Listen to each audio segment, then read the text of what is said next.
Welcome to the Ranchonomics Podcast, where we empower you to build a better ranch and transform your operations into a thriving business. I'm your host, John Haskell. Let's get started. Hello, and welcome to the Ranchonomics Podcast. I'm John Haskell, your host with Ranch Right. I am here today with Bud Williamson and Rusty Williamson, and we are going to talk about the fact that the cattle market is high. I want to get your thoughts on this. Rusty, every time I go to a meeting lately, I hear people say cows are high. I'm going to just sell all my cows. What's your response to that? Pump the brakes. Tell me more. So, of course, that's our business of selling bred cows and heirs. Really, it's the factory. And so there is, when the numbers get high, the paradigm or the mindset starts to come that let's just sell these cattle. And I would say that is absolutely correct. If you're thinking about retiring in the next 12 to 18 months or 2 to 18 months, absolutely, let's get them sold because we know we're at an all-time record high. Really, when somebody tells me they want to sell the cows just based off of the number that the cow is worth, it tells me that they're not really looking at the financial picture of their ranch, and they need to drill in and understand that what's it going to cost them to rebuild the factory? Because if we sell all the cows for $3,000 or $3,500 and it costs us $3,800 to rebuild the factory, we lost $800 and our balance sheet went down by $800 an animal unit in year one. And year two, it went down a lot because we don't have any revenue. So I think we have to understand our costs before we understand what we should sell. And I would say that there's definitely overvalued animals on the ranch that we should look at selling as these prices are at all-time highs. But just to sell all the cows, I would really want to sit down and run numbers with you to see if you understand what it costs to build that cow back. So walk me through that just a little bit. What are the numbers you're going to look at as you look at replacing a cow? So if we're selling an 8-month bred cow or a 4-month, or we're selling a pair, we have to run the cost of what it takes to get back to that. I'm assuming we're probably going to buy a heifer calf. Right now, we can probably buy a decent heifer calf and get her laid in for $1,700, $1,800. Looking at the sale of the week of the Rockies, somewhere's in there. So then we got to figure out, we're not going to get a calf out of that thing. We got to hold it. We got to get it bred. We got to look at what's our percentage of opens on a heifer calf versus a 4 and 5-year-old cow. Those type of costs of what's our breeding cost going to be for the bulls. I think I hear a lot of guys still kicking around. My breeding cost is $50 and the cost of bulls has seemed to double from when I used to hear $50. So I'm not sure how we still have a $50 breeding cost on certain, but then when I go to the bull sales, they're averaging $8,000 to $12,000. So somebody's bull cost is higher than 50, I'm guessing. But yeah, bull cost, open conception rates, those type of things, your winter feed cost. And then the big one is a loss of revenue for that year that we're not going to get a calf. And that $1,700 average for our steers and heifers, that's a big number to add on top of that replacement heifer that we're buying. And then the bull costs and if there is borrowed money and the interest cost and those type of things. I think what would be more important to talk about right now is the depreciation, what cows are getting ready to start depreciating. And can we offset that depreciation cost and buy something back for a younger cow at zero even profit, and we manage that depreciation cost? That's an added profit that we weren't going to have to take that loss that year of that depreciation loss. And so define depreciation here. Tell me exactly what you mean, because there are multiple definitions of this word. Are you talking tax depreciation? Are you talking change in market value? Both. Okay. So change in market value, we know that even though the market may be going up, if that was a 5-year-old cow, if the market goes up, it's going to go up the same, regardless of where her age is comparative to the other classes. She's either appreciating or depreciating regardless of what the market is. Now, there is that 1 year funny time frame in there that you normally would have took a $200 a head depreciation because she went what the different gurus out there call the cliff. She fell off the cliff from an age perspective and value, but the market was going up that year, and so there was no depreciation that year. But she probably is going to fall double hard then when that thing does correct. There's that, and then just of the market trend and how it does, and then of course the tax depreciation of buying breeding stock and having trading stock. That breeding cattle we're allowed to, and I'm no tax expert, so I want to tread real carefully here. We can take tax benefit on breeding stock. Right. And so I think managing that versus some of that on a stocker operation is a little bit different. You can't take that depreciation. So I think it allows us to take the depreciation we want and then not take the depreciation of the actual market value of her. And so we can get a tax benefit for the depreciation without having an actual loss of value. Yes. Yeah. Okay, good. I asked that because I try to get careful about the definition. Sometimes when we talk about depreciation, people assume we mean tax, and then other times they assume we don't. So we want to be careful how we talk about it. Yes. And I think as a ranch, we want to really understand the benefits of both. Yep.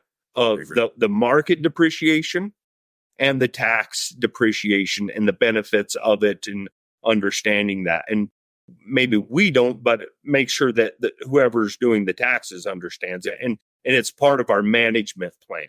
And so just because the cattle market's high, no, we shouldn't sell. If it's profitable, we should sell the cattle. Right. But we need to know our numbers. Shouldn't we do that when the market's low? Absolutely. Okay, good. So give me an idea right now of what we're talking about in real numbers. So this is early July of 2024. Give me an idea of what we're seeing for market depreciation, if you will, not tax. So what's a peak, real high quality Montana, Wyoming, South Dakota type cow worth now? So I would say a younger 3-year-old, kind of the peak prime of her life, 2-3-year-old. Of course, the 3 will be here a little bit, but we're going to be 32 to 2,900 on that 3-year-old. And what is she going to be worth? As an open coal cow at 7-8 years old, you're talking, well, or even an open 3-4-year-old 2. So what's the depreciation there? It's about $1,000. Okay. And we've seen some more extreme versions where we have pairs maybe that are going for $4,000. Yep. No debate about that. But then again, as an open in the fall, probably going to be worth less than 2. Is that fair? Correct. Okay. So we're seeing a pretty big spread right now. Even though prices are high, and even though as high as our coal market is, that depreciation is still a significant number. It's real. Any cow that don't get bred. And so even that of managing that, when you look at the value of pair, and you can contract a bred heifer and not take that huge depreciation, or because every cow that you got already calved out, you can sell them as a pair and step back in and contract a set of bred heifers. Them are just different ways we can manage that even on the breeding. Yeah. And Bud used to spend time talking about the importance of time, right? When you go back to a younger animal, you are effectively buying time. Correct. You are. And what you're buying is the chance that she's going to become overvalued in your herd. And if you go buy a short-term cow, which can be highly profitable because that depreciation has already been taken out of her, she's bred, she's probably pretty fertile, maybe even cows that 10, 12-year-old cows that are short-term and bred and a little bit thin, a guy might want to think about keeping some heifer calves out of those cows because they've made it in the cow herd. They've been around for a while. And so that can be a very profitable, as long as let's let somebody else take the depreciation on her. And I got off topic there a little bit. All right. But that's a good tangent. Yeah. Just think each ranch has to understand their numbers and what's profitable for them. Just because somebody is buying short-term cows and buying the neighboring ranches with it doesn't mean that we should all, because we need to focus on what we're good at and what we have the resources for. Maybe we're not set up for short-term cows and calving those, and we need to stay into those younger cows. But back to your time thing, if we have that short-term cow and the market changes, the chance that she's going to become overvalued in her lifespan that we own her is very slim. Right. Because you're probably going to own her for 12 months. Yeah. If we buy a heifer calf, the chance that she's going to become overvalued in the lifetime that we own her, we get the chance that she's going to possibly get bred.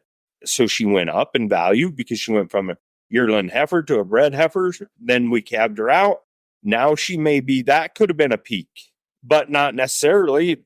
And then we look at the 3-year-old. A lot of times that's pretty high, and we can buy a bred heifer back. And so that time thing for sure, you're buying, when we go into the younger cows, we're buying time. But not saying that we should only buy young cows. We need to look at and see what's the most profitable and what are we willing to do and what are we set up to do on our ranches, and is it profitable?